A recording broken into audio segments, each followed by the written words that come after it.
Hello, tutor and classmate from the course Statistics and Evaluation for ELT. I'm Luis Fernando Alvarez, and I want to share with you my evaluation proposal for the last tax.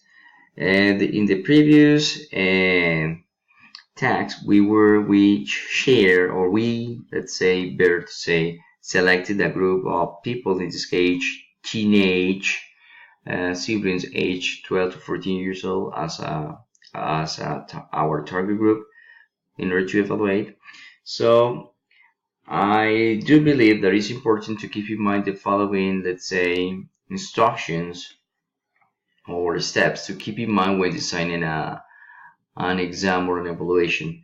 So, such as methods to consider, approaches, and assessment could be something like this, like the planning, the acting, the observing, the analyzing at the end in order to shape the goals, what the students will be able to do, and finally activities.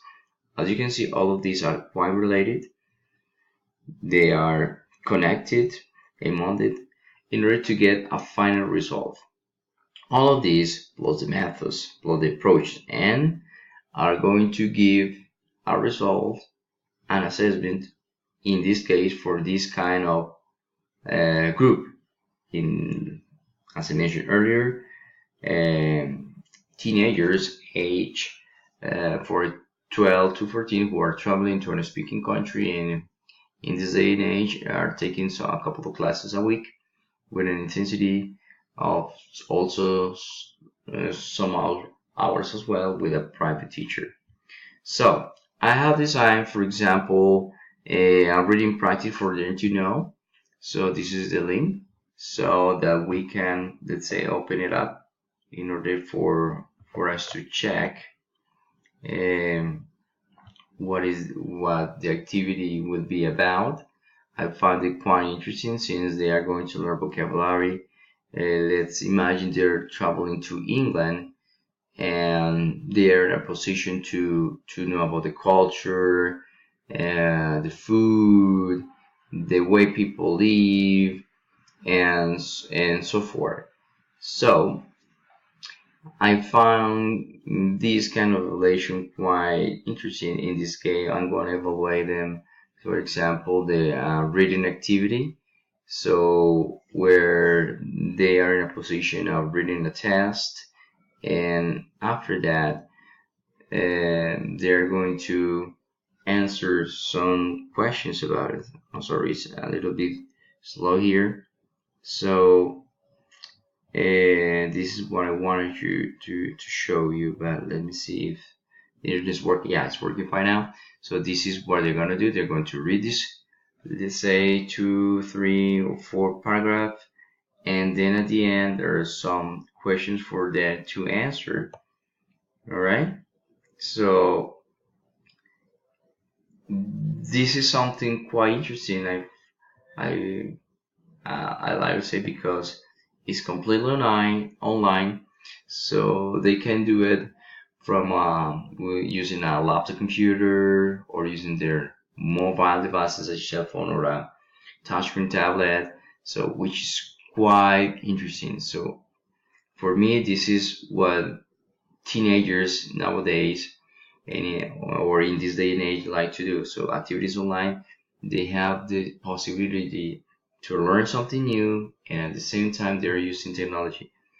So that's why I think this is quite important when evaluating a student. As an approach, we have the reading practice.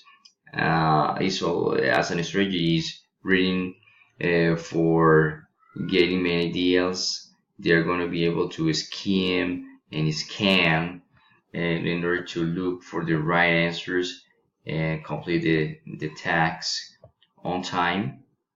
So I think in general this is going to be a good assessment. Also, when considering designing an evaluation, in this case for teenagers, it has to do with English for specific purposes. And let's keep in mind that you're traveling to a English-speaking country for 3 years, whether it's going to be, let's say, countries such as the United States or Canada or Australia, the United Kingdom, or in New Zealand, it's a good idea to know what the purpose is. So one of the purposes for the student is going to be to live in the place, in this case, to live in the country, and also they're going to be focused on academic purposes since they are teenagers.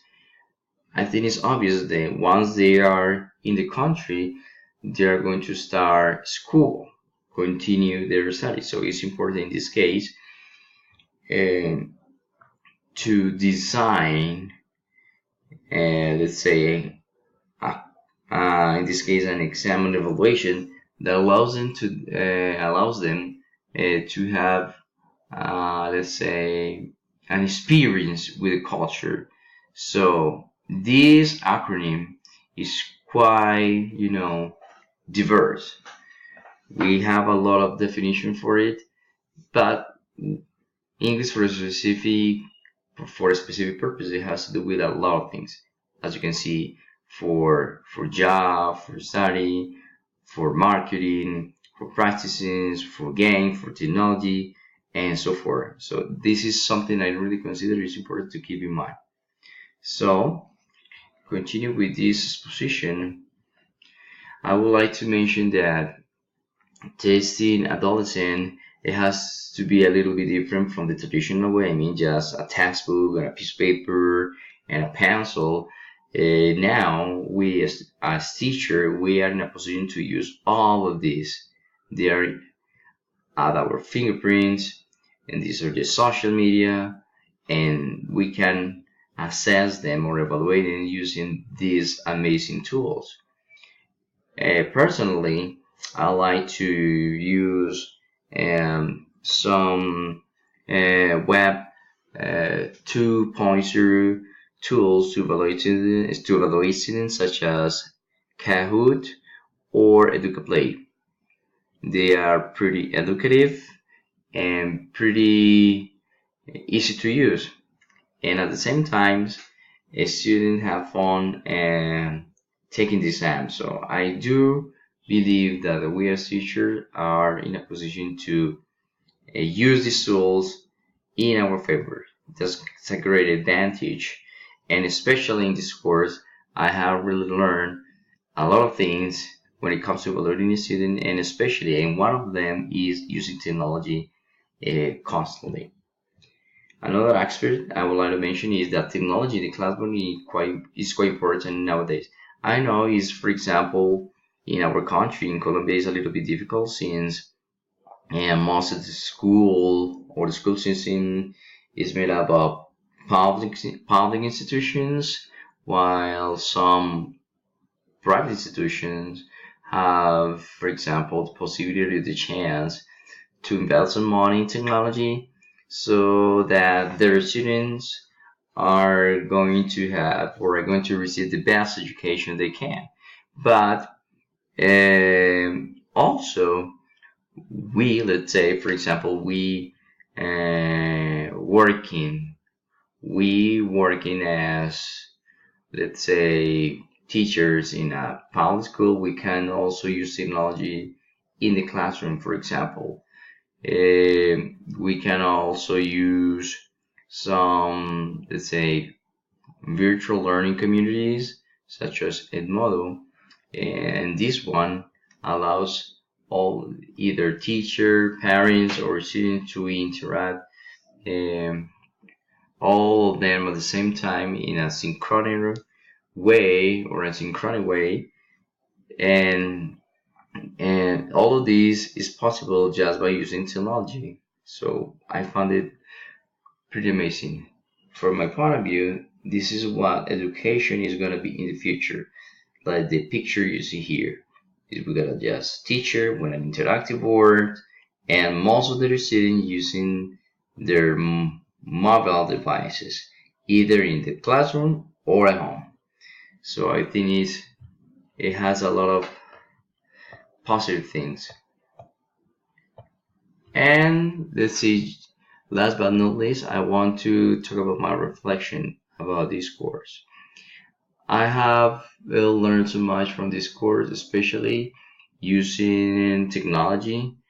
I know that we as teachers usually teach in the common way, which is just a marker, an erasing, a board, a textbook, a dictionary, and etc. etc.